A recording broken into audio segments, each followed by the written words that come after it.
नमस्कार, मी दीपाली जाधव. ज्ञानसागर या आपल्या यूट्यूब चॅनलवर तुम्हा सर्वांचे पुन्हा एकदा खूप खूप स्वागत.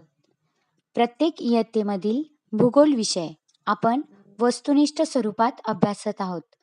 चला तर मग सुरुवात करूयात. इयत्ता 10वी, विषय भूगोल, पाठ क्रमांक 7, मानवी वस्ती.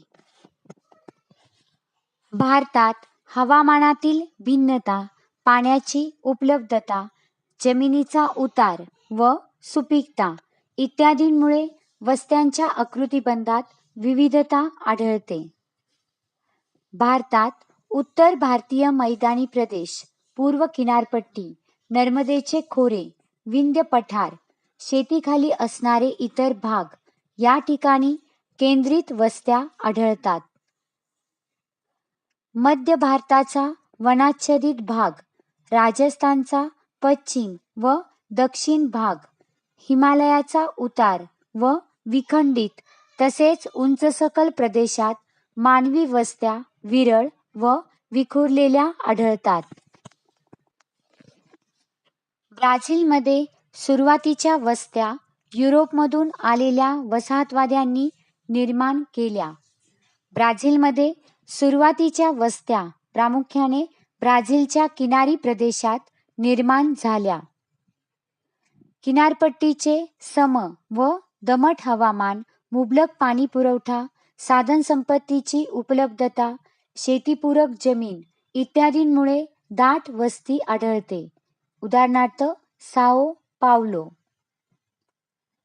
साओ पावलो हा प्रदेश कॉफी उत्पादनासाठी सुयोग्य आहे.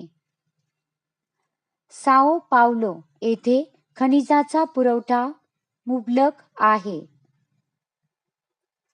साओ पावलो येथे मानवी वस्ती केंद्रित झालेली आढळते. ब्राझीलच्या ईशान्य भागातील उच्चभूमीचा प्रदेश अवर्षणग्रस्त असल्याने या भागात ग्रामीण वस्त्या विखुरलेल्या व विरळ स्वरूपात आहेत. किनाऱ्याकडून ब्राझीलच्या अंतर्गत प्रदेशात ॲमेझॉन नदीच्या खोऱ्यात जाताना मानवी वस्त्या विरळ होत जातात. ॲमेझॉन नदीचे खोरे घनदाट विषुववृत्तीय वनाने व्यापले आहे. ॲमेझॉन नदीच्या खोऱ्यात हवामान रोगट असून मानवी वस्तीस अनुकूल नाही.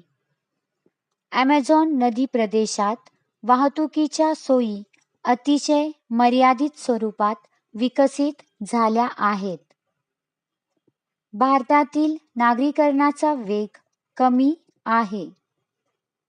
नागरीकरणासाठी उदयास आलेली नवीन शहरे, त्यांचा वाढता विस्तार, त्या शहरांबाबतचे नियोजन इत्यादी बाबी महत्त्वाच्या आहेत.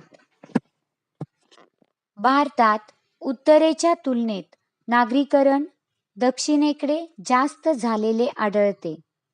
गोवा हे सर्वाधिक नागरीकरण झालेले राज्य आहे. गोवा राज्यातील सुमारे 62% लोकसंख्या शहरी भागात राहते. दिल्ली केंद्रशासित प्रदेशाचे नागरीकरण 80% जास्त झाले आहे. तामिळनाडू, महाराष्ट्र, गुजरात आणि केरळ राज्यात नागरीकरण अधिक झाले आहे. हिमाचल प्रदेश, जम्मू काश्मीर, उत्तराखंड, बिहार, राजस्थान या राज्यात नागरीकरण कमी झालेले आढळते. विकसनशील देशांपैकी ब्राझील हा अधिक नागरीकरण झालेला देश आहे. ब्राझील देशाची सुमारे 86% लोकसंख्या शहरी भागात राहते. ब्राझीलमधील दक्षिण आणि आग्नेय भागात नागरीकरणाची वाढ सर्वाधिक आहे. विशिष्ट भागात होणारी लोकसंख्येची वाढ व वस्त्यांचे होणारे केंद्रीकरण यामुळे ब्राझील सरकारने पश्चिमेकडे चला या धोरणाला प्रोत्साहन दिले आहे.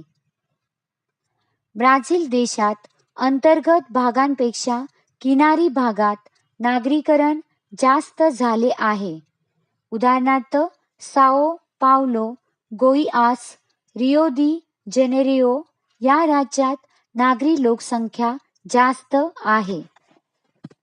संपूर्ण व्हिडिओ पाहिल्याबद्दल तुम्हा सर्वांचे मनापासून आभार. व्हिडिओ आवडला असल्यास लाईक करा, शेअर करा आणि असेच नवनवीन व्हिडिओ पाहण्यासाठी सबस्क्राईब नक्की करा.